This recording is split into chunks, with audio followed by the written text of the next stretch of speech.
James C. Ferguson. Interior, apartment, day. A woman enters, rushed, harried, dressed for work, some sort of job in an office. Grabbing her purse and her coat, she heads for the door just as the phone rings, a landline, with a thick, resonant ring from a phone with some heft. Ignoring the phone, the woman continues out the door. Another ring. The answering machine will get it.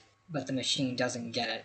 Dropping her purse, the woman can't decide what to do. Stay or go. Another ring.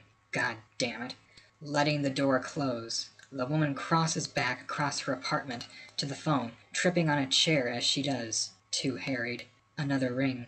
At the phone, she picks up her answering machine, examines it. Why the hell isn't this thing picking up?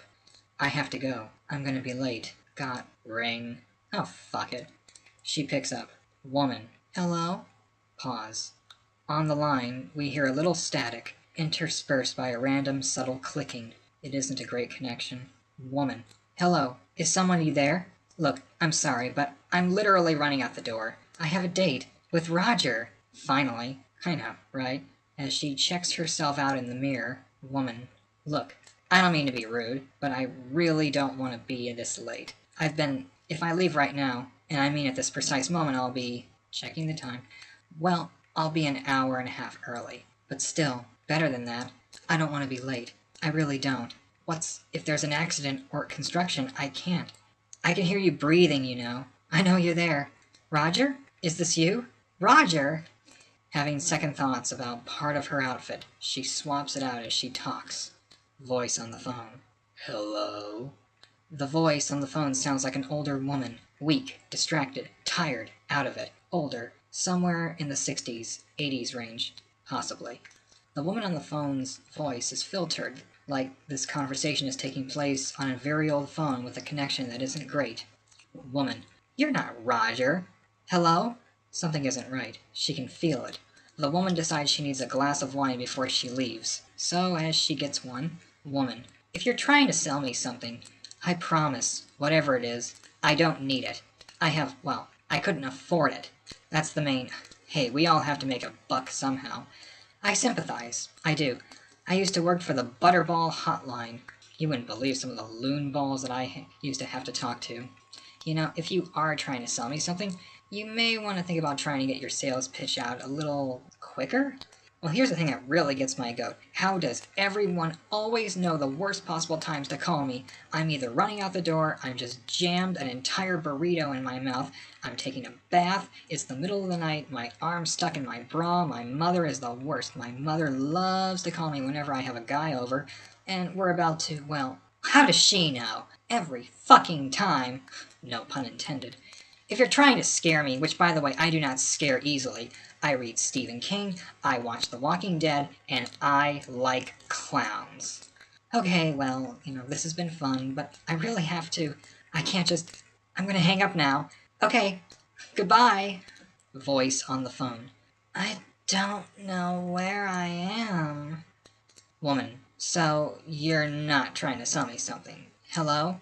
Voice on the phone. I'm so tired. Woman. Okay, I don't know what I'm supposed to, how did you get this number? Voice on the phone. I don't know. Woman. Did someone give it to you? Did you get it from a list? Do I know you somehow? Voice on the phone. I don't know. I just dialed. They told me I'd get to make one phone call. Woman. Oh, well, that sounds a bit, are you in prison? Because that kind of sounds like a prison thing. Voice on the phone. I don't know. Woman. Let's think this through. Who are they? Voice on the phone. I'm cold. Woman. Do you need help? What do you see? Are you still there? Ma'am? Hello? Tell me what you see. Voice on the phone. Darkness. Woman. Now you're just fucking with me, aren't you? Open your eyes. Okay, that was a bad joke. Sorry. You could be in a hospital, I suppose. You could be addled. Are you addled? No, never mind. You wouldn't know. Are you hurt? Voice on the phone. I don't think so. Woman. I don't know what to do. Voice on the phone. Did I live a good life? Woman.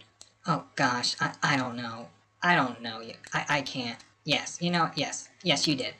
Lots of friends. Good friends. Meaningful friends. Not the fair weather ones who only call you when they want something, or they want to gossip, or they're trying to rope you into their small plastic containers of varying sizes called your friend's decision. You're the person they're going to think of. What would she do? You're going to be very affecting things for centuries. You have a good family, siblings who love you, lots of kids, grandkids, great-grandkids. And every single one of them calls or comes to visit you on your birthday, not because they have to, but because they want to, because they love you. You're their favorite. And it's not just because you always have fresh biscotti and you let them win its categories.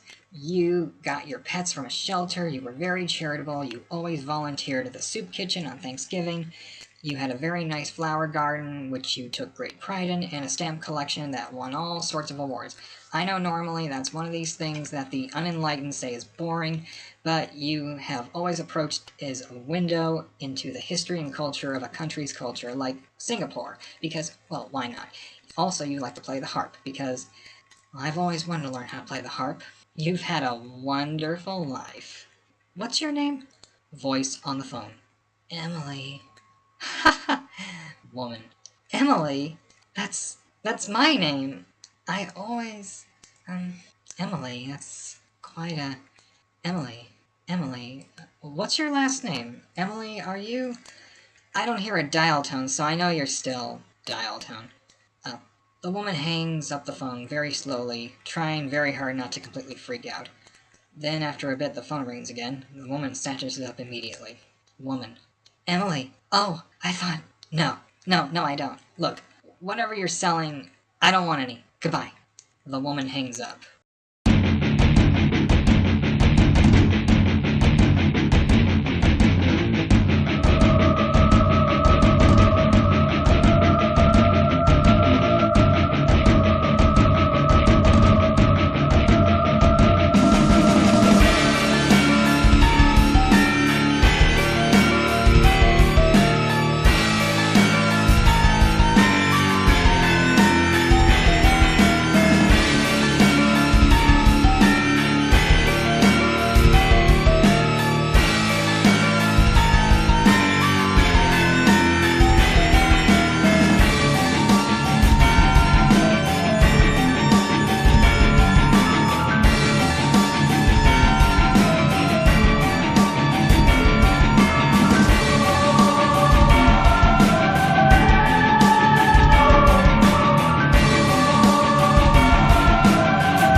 Spirits of the Swamp at the Neon Cypress by John Weagly. Lights up. The Neon Cypress. A roadhouse down by the swamps. There are a couple of signs advertising a beat of beer and Old Crow whiskey. Cajun music plays on the jukebox. Juvenile tends bar and looks like he's been tending bar here for several decades. Alice, a waitress, stands at the bar wiping out glasses. She is in her early 20s and attractive in a wild way. Periodically she glances at the engagement ring on her finger. Rain, wind, and thunder shake the world outside. Juvenile. No business tonight on a night like this. Alice. It's gonna be dead slow. Juvenile. Busy nights ain't everything. Sometimes it's good to let things wind down. Alice. I suppose. It sounds like the world is trying to tear itself apart. Juvenile. Sometimes the world ripping open. Sometimes that's good too. You sure like the look of that ring on your finger. Alice. It only took the damn fool 7 years to pop the question. Juvenile. How'd he do it? Alice. Zachary took me to the jazz brunch at the Court of Two Sisters. I love a good buffet. I'm not afraid to eat like a hog when the food deserves it. Then, right there in the courtyard, the music swirling around us like a harmonious smoke, he went down on his knee, took this ring out of his pocket, and popped the question. My hands flew to my face like a silly girl in a silly movie, and I laughed and I cried and nodded them a yes, yes, yes. Juvenile. That sounds nice. Alice. It was. It was. The door slams open and the storm blows into the bar. Alice moves to close the door. Juvenile. Leave it be. Alice stops and looks at him. Juvenile takes a shot glass and puts it on the bar. He takes a bottle of whiskey and fills up the glass. He lets the glass sit there. They both look at the glass for a second. Alice. Should I? Juvenile. One more second. They both watch the glass for another second. Juvenile. Okay, shut the door. Alice closes the door. They both catch their breath as the world inside the bar calms down. Alice. What was that all about? Juvenile. That was Margaret Gypsy Bergeron. Alice. Bergeron? That's my name. Juvenile. So it is. So it is. Alice. Who is Margaret Gypsy Bergeron? Juvenile. Once upon a time, long before the Neon Cypress stood in this place, Margaret Gypsy Bergeron ran a house of ill repute on this very land. The Swamp Water Junction Gentlemen's Club. 15 bedrooms, 5 parlors, 40 soiled doves plying their trade.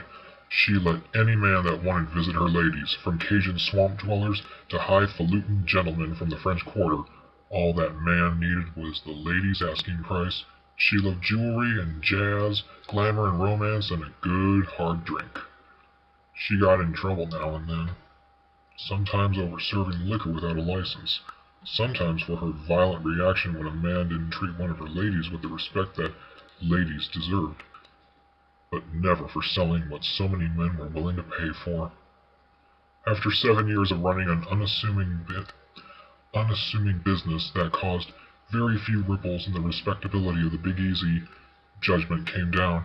Several wives of cheating husbands rounded up as many misguided souls as they could, and 30 righteous soldiers marched out this way with torches and pitchforks. Just like in a monster movie from that same period, they circled the establishment and made their intentions known. Working girls escaped by doors, and philandering husbands by windows, but Margaret Gypsy Bergeron, she wouldn't leave. With black smoke floating up to the angels, the Swamp Water Junction Gentlemen's Club burned to the ground with its proprietor inside. Now, on nights like this, when a cold rain falls, she wanders the swamp.